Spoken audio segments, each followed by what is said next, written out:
Iya. Sudah satu. Gelasnya. Diambil dulu semua orangnya, ambil dulu satu-satu, ambil dulu satu-satu. Nah ini Pak Ujang nih, anu ganteng. Yang mana Pak apa lupa lagi saya? Pak Marwanto. Pak Marwanto ini, Pak Joko. Pak Joko itu apa? Pak Apit. Pak Apit. Nah itu Pak Rohim. Pak Rohim itu Mas Rodin tuh. Alhamdulillah semuanya panjang umur sehat nih. Ini kita lagi ngopi nih habis talim ya Pak Ujang ya. Siap. Tadi katanya Pak Ujang mau nanya nih, apa Saya nih? mau nanya ini. Tadi ini masalahnya mungkin nggak berkaitan dengan yang tadi kita sosial, Pak Ustadz. Di luar tema berarti. Ya nggak apa-apa. Masalah ya keraguan saya selama ini. Masalah jual beli, Pak Ustadz. Misalkan nih ada yang punya barang mempercayai kita untuk menjualnya. Misalkan dari yang punya barang, katakanlah misalkan harganya 10.000 lah, 10.000. Nah sama kita jual misalkan 15.000 atau 20.000 lah, jauh lah itunya itu. Karena batinnya itu jauh. Keuntungannya. Nah itu ini gimana Pak? Begini Pak, dalam Islam jual beli itu dihalalkan. Allah berfirman wa ahallallahu, jadi ngaji lagi kita dong.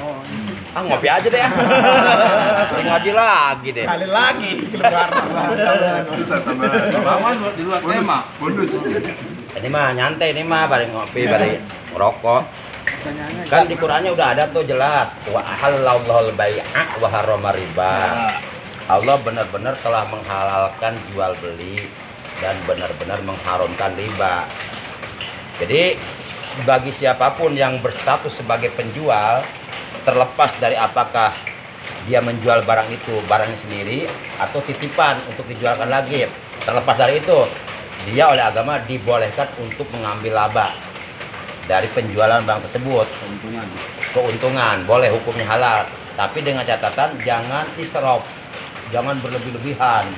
Seperti dari orang yang menitipkan barang ke kita 10.000 harga matinya, sama kita dijual 30.000. Nah itu nggak boleh, nggak boleh. Ambilnya berapa persen, Pak?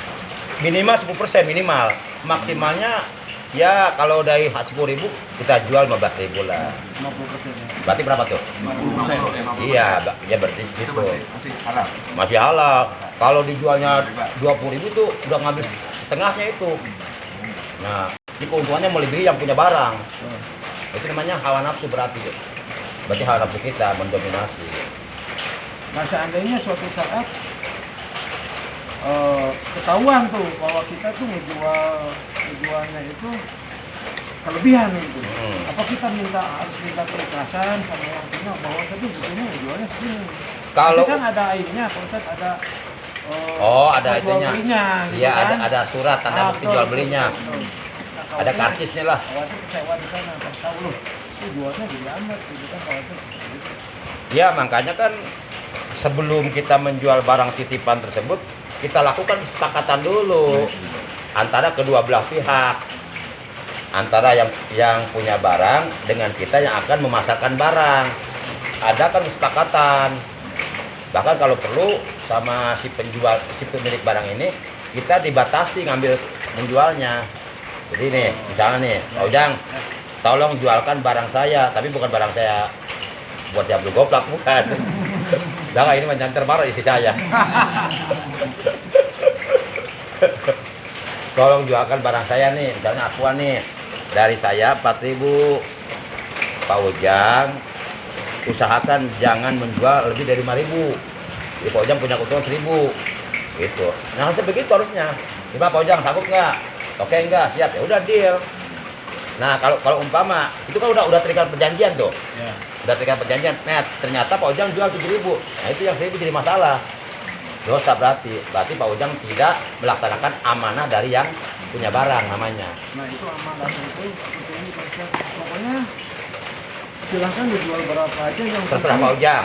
Ya, Nah. saya segitu. Gitu. Nah berarti itu bebas kita, dipersilakan untuk mengambil keuntungan dari barang tersebut. Cuma tadi itu jangan israf, jangan berlebihan. Karena Allah nggak suka pada yang berlebihan. Ya sewajarnya lah, sepantasnya lah. Jadi maksud saya itu gini, kalau Harga umum lah, harga umum. saya harus minta keikhlasan dia karena nanti suatu saat kan pasti ada Enggak mesti. perjual belinya. Enggak mesti.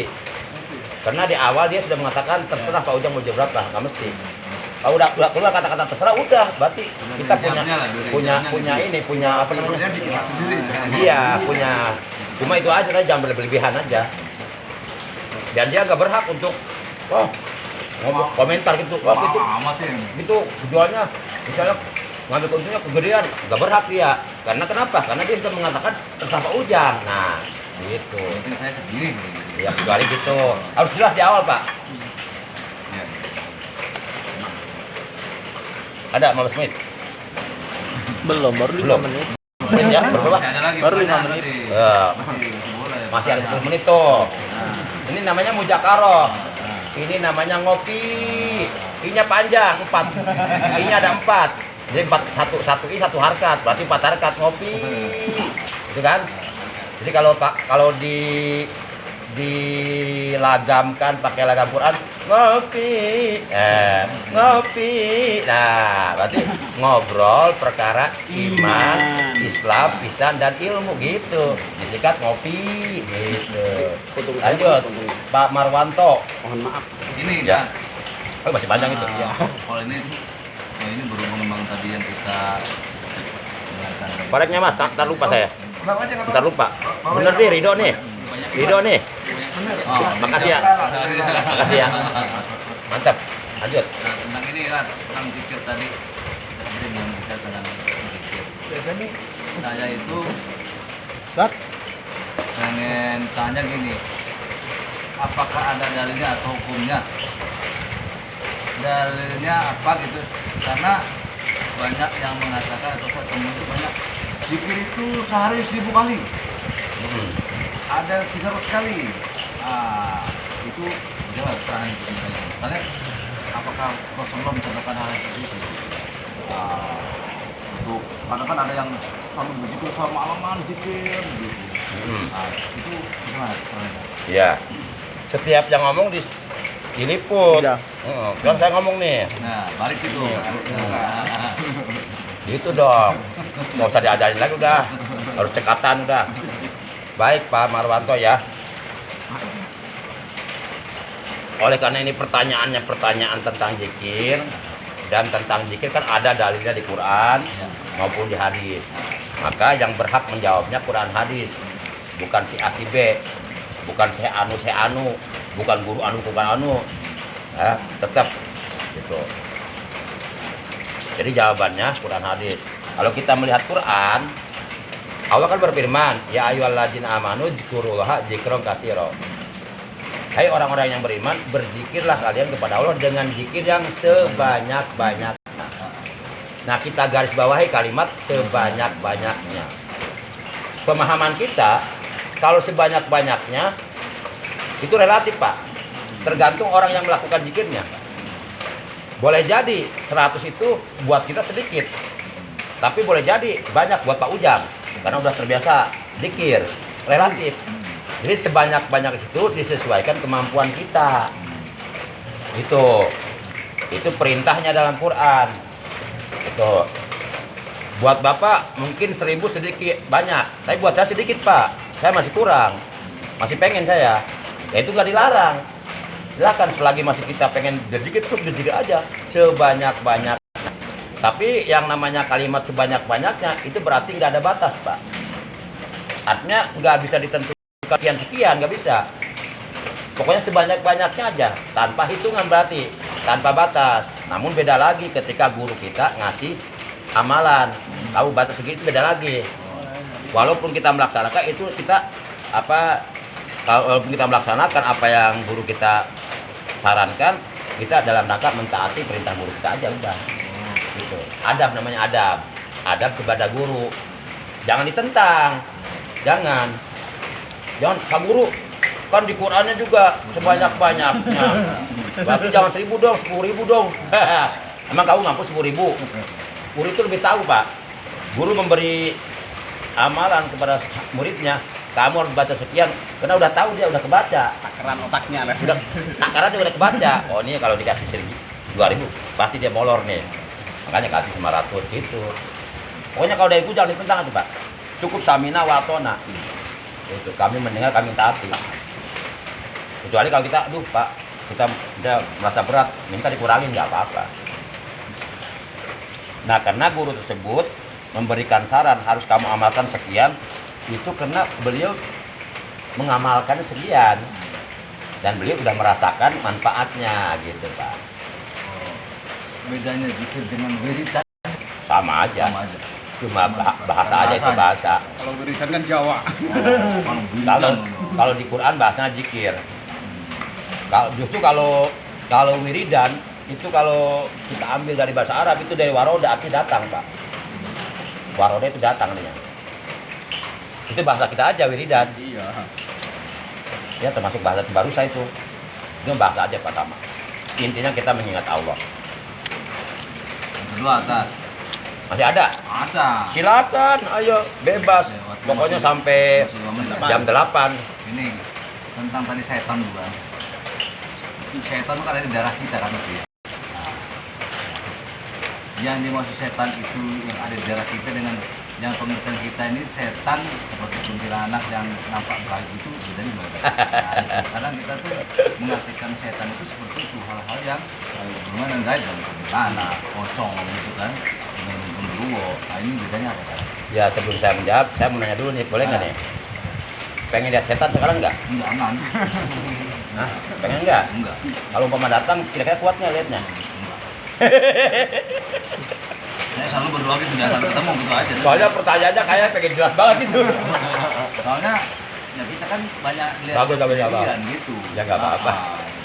Saya nggak pernah. Kalau sekarang nampak nih, kita nggak kuat Pak. Mungkin kita langsung pisah semua ini. Karena wah udah serem banget deh. Menakutkan, ngeri deh. Kalau saya penasaran Ustaz. Hah? Kalau saya penasaran. Penasaran?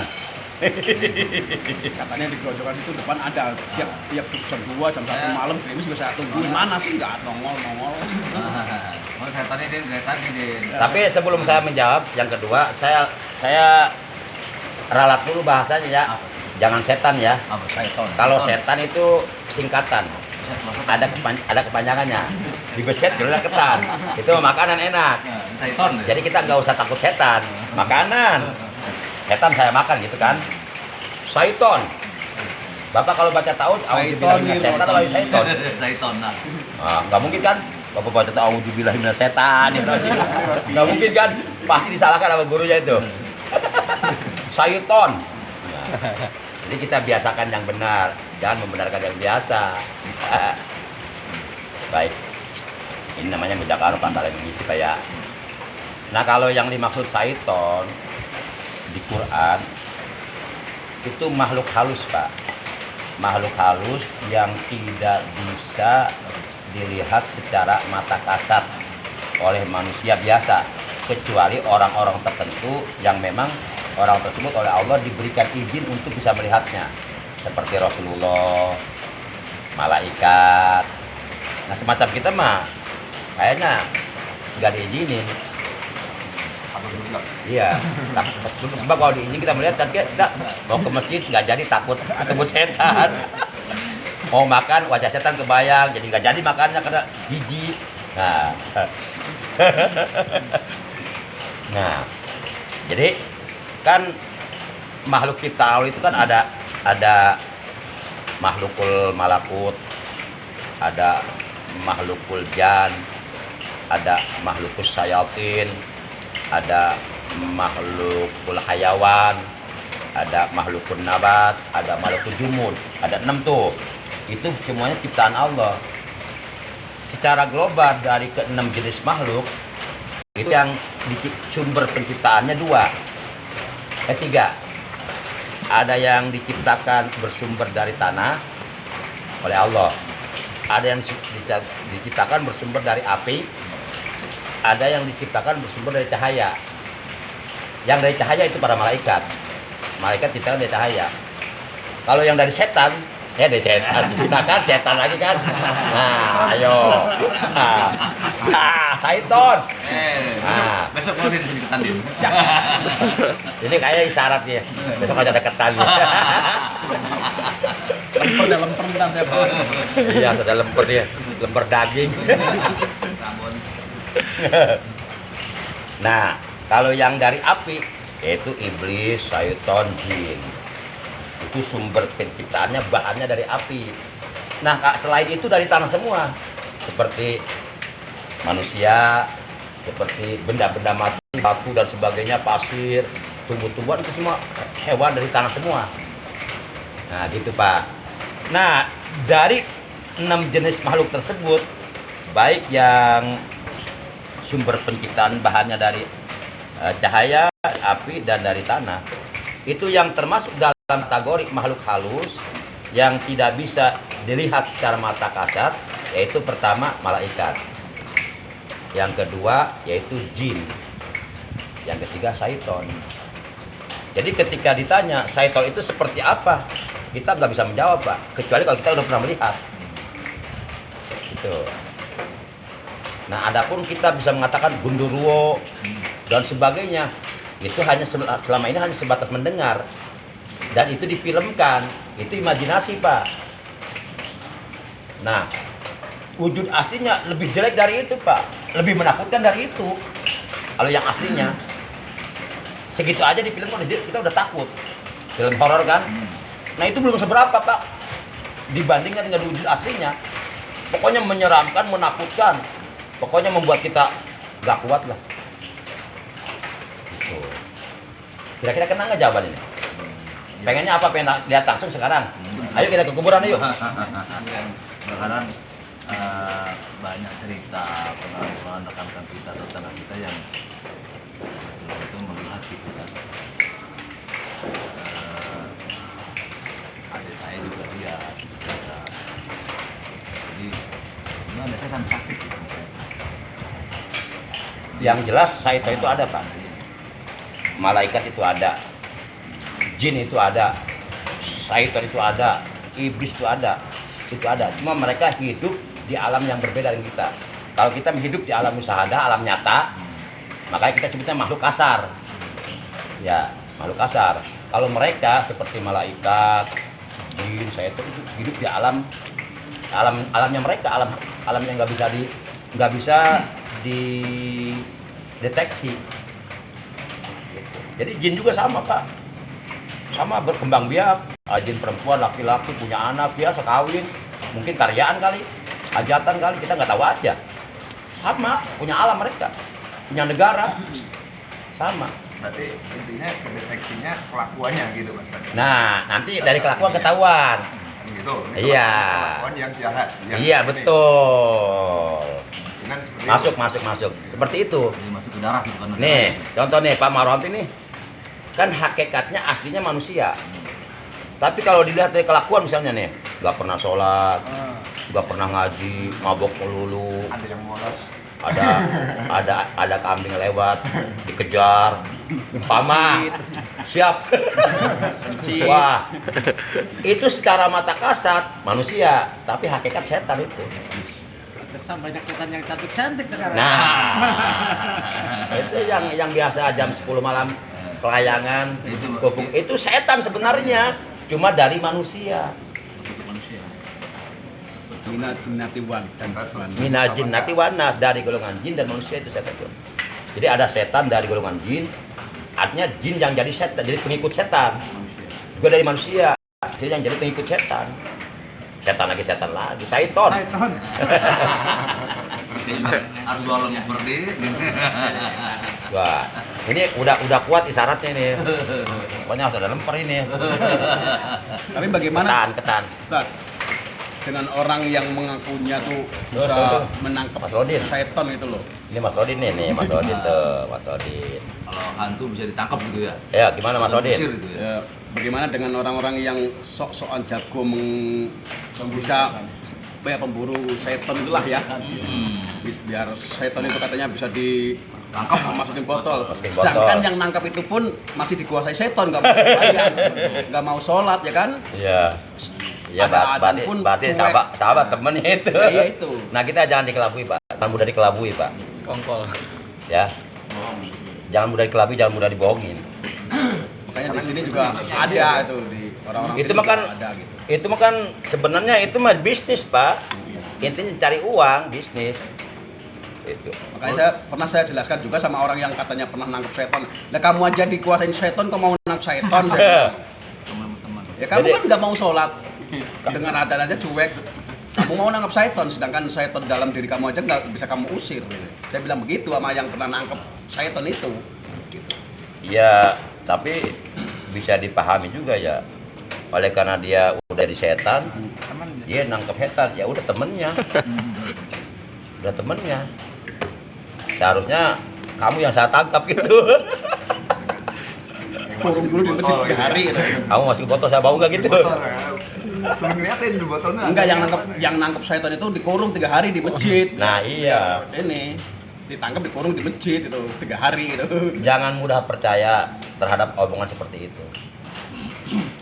Karena kalau saya sih nggak yakin, 100% saya nggak yakin itu. Kalau dengan rukyah gimana tadi?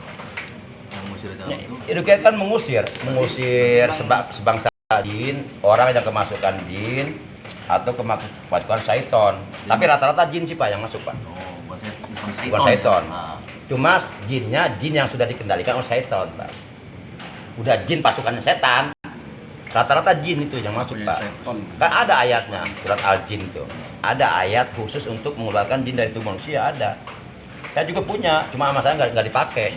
Karena saya nggak tertarik dengan hal seperti itu. Saya lebih tertarik ngajar kayak gini lah, syariat lah, untuk memperbaiki ibadah gitu, sholat dan sebagainya lah. Mengingatkan Pak Ustaz, Hah? mengingatkan jam 8. jam 8. Oh iya, betul, jam 8. Iya, soalnya takut terlambat. Belum jam 9. Mungkin orang sana nanti. Terima kasih banyak Ojang. Karena kalau nggak diingatkan saya takutnya lupa. Iya, nanti kepanjangan malah. Nggak enak, masa di sana nunggu jamaah. Bukan musir nih. Itu di Udah tutup.